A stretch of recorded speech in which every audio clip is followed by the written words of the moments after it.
Je voudrais savoir si vous avez honte ce soir. Alors, à qui vous adressez-vous? Vous avez honte, Madame Panot, ce soir? Alors non, Madame. Moi, j'ai honte de vous et de votre parti d'antisémites. Moi, j'ai honte de vous, Madame Panot, ce soir. Est-ce que vous êtes prêts ce soir devant toute la France et le plateau de Monsieur Pujadas à dénoncer ça, à demander la libération des otages, Madame? Je l'ai demandé depuis le 7 octobre. Je voudrais vous entendre le dire ce soir sur le plateau de Monsieur Pujadas que vous demandez la libération de nos otages. Oui, mais je m'adresse à Madame Panot. Dès que vous avez fini, je prends la parole. Voilà. Je voudrais savoir si vous dénoncez ça ce soir. Alors, déjà, je voudrais savoir si le Hamas est une organisation terroriste. Je voudrais savoir si vous savez où est placée la Palestine sur une carte aujourd'hui. Alors déjà, Madame, je vous le dis en vous regardant bien droit dans les yeux, nous avons depuis le 7 octobre appelé au cessez-le-feu et à la libération des otages. De tous les otages. Et je vais vous dire, oui, inconditionnellement. Pourquoi ? Vous savez... Elle vous répond. Non, elle vous répond. Myriam Thiby, elle vous répond. Répondre dessus. Et le 19 octobre, non seulement j'ai appelé à la libération des otages, mais je citais un père d'une jeune fille qui a été prise en otage par le Hamas et qui se trouve à Gaza. Et il disait, évidemment, avec le cœur déchiré, il faut avoir le courage de la paix. Parce que tuer des Palestiniens n'aidera pas ma fille à revenir. Et je vais vous expliquer pourquoi nous défendons le cessez-le-feu. Vous avez peut-être vu quelque chose qui m'a beaucoup ému et touché et auquel je veux apporter toute ma solidarité. C'est des hommes et des femmes qui sont dans l'armée israélienne et qui ont fait un communiqué, ils sont réservistes, pour dire, à partir du moment où il y a eu l'offensive sur Rafah, nous n'irons pas à Rafah parce que nous nous sommes engagés justement pour libérer les otages. Et qu'il faut un cessez-le-feu pour libérer les otages. Parce que c'est ça qui préserve les vies. Otages à Rafah. Oui, vous savez où on les a trouvés? Chez un journaliste.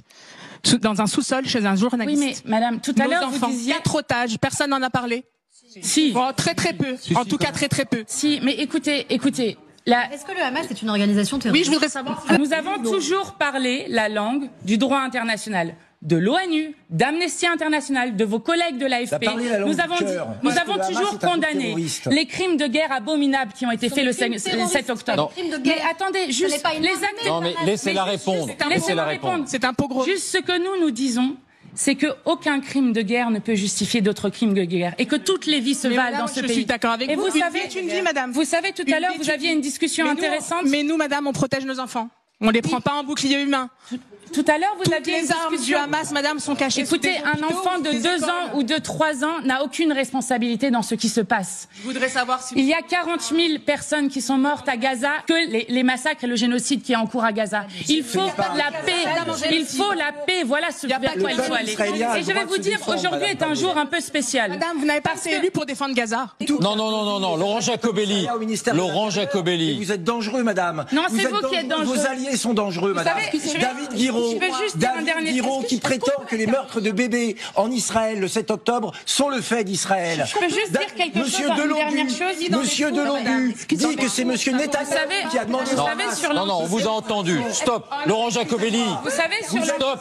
Laurent Jacobelli. Mais c'est grave. On va vous enlever le micro aussi. C'est grave. Non, attendez. Tout à l'heure, on parlait d'un mais c'est pas détail de possible. l'histoire.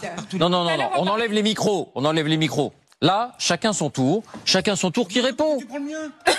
Parce que vous parlez en même temps. Laissez répondre Mathilde Panot. Et tout à l'heure, laissez répondre Mathilde Panot. Panot. C'est intéressant. Tout à l'heure, on parlait... Laissez répondre Mathilde Panot. Tout à l'heure... Une question lui est posée très directement par Myriam Thiby. Donc laissez-la répondre. Tout à l'heure, on parlait du détail de l'histoire sur les chambres à gaz qui avait conduit à la condamnation de Jean-Marie Le Pen. Et vous aviez dit, madame, moi, à ce moment-là, je n'étais pas là, etc. Il se trouve que, par exemple, dans le groupe de monsieur Jacobelli, il y a monsieur Boccaletti. Monsieur Boccaletti, avant d'être député, était un libraire d'une librairie négationniste, c'est-à-dire qui propage des idées antisémites. Mais je suis très inquiète aussi de ce qui se passe autour de nos concitoyens de confession musulmane. Et nous n'acceptons pas qu'on divise le peuple français selon leur religion. Nous devons vivre ensemble. C'est ce qui fait notre pays. Si aujourd'hui, vous définissiez le Hamas comme... Pourquoi? Nous avons parlé de méthode terroriste. Pourquoi? Et après ça, vous me dites que votre parti n'est pas antisémite. Oui, j'affirme que mon parti n'est pas antisémite, madame. Pour la paix au Proche-Orient et pour que il y ait deux États comme le veulent les résolutions de l'ONU, l'État d'Israël et l'État de Palestine, où le peuple palestinien et le peuple israélien puissent vivre en sécurité et en liberté. Voilà, comme beaucoup des militants. Mais je vais vous expliquer pourquoi. Parce que sinon, on ne comprend pas pourquoi. Enfin, vous voyez tout ce qui nous tombe dessus. Pourquoi est-ce qu'on tient là-dessus? Je vais vous expliquer. Il y a une théorie de l'extrême droite qui est celle du choc des civilisations. Et je ne voulais pas, à aucun moment, que la voie pour la paix que nous voulions, c'est-à-dire celle du cessez-le-feu, qui permet, là aussi, de préserver la vie des otages, de préserver la vie des Palestiniens, qui, en immense majorité, les 40 000 personnes, n'ont rien à voir avec ce que fait le Hamas. Parfois, ce sont des bébés, pour qui sont affamés avec des famines. La famine qui est utilisée comme arme de guerre. Mais bien sûr, mais je suis pour... Petit bébé, je voudrais savoir où il est, Madame Panot. Mais comment vous voulez que je sache? C'est pour ça que je veux un cessez-le-feu. Demandez à vos amis. Mais non, mais arrêtez, arrêtez, Elle a raison. arrêtez, c'est pas, enfin, Elle a raison. mais ça n'a rien à voir. Vous trouvez que l'ONU est antisémite? Vous trouvez que non, Mathilde répondez à Panot, cette question. Mathilde Panot est là pour que répondre. l'ONU est antisémite. Vous répondez pas à sa place. L'ONU est antisémite. Ne répondez pas à L'ONU sa est place. antisémite? Ah oui, bon bah alors effectivement on n'est pas d'accord. Mais si vous pensez que l'ONU est antisémite, effectivement on a un problème.